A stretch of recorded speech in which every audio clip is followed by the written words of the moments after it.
Now, ladies and gentlemen, brothers and sisters from another mother, kutoka kipande cha 245, hii ni SAWA, Sawasawa Online Digital.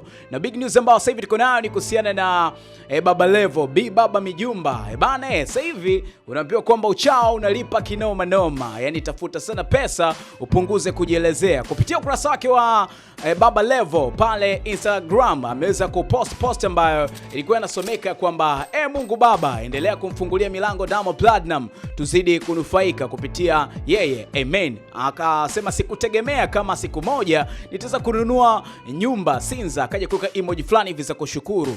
Niliamini kwamba tutaishia kujenga nje ya mji, soon tu nitaanza kupokea kodi Dar es Salaam Sinza kwa wajanja. Hii ni post ambayo Baba Levo aliweza kuipost kupitia ukurasa wake wa Instagram. Yote hii ni mara baada ya kuonekana kabisa kwamba katika harakati zake za kufanikiwa, basi kaweza kufanikiwa kwa hatua moja kwenda hatua nyingine. Bana, kutoka kipande chako ambacho upo right now, wewe unao mtazamo gani? Make sure kwamba drop comment yako. Mdogo ndio mwendo chao, ndio ndogo vindo pendo, tunazidi kusema kwa matendo. Until next time, bye bye.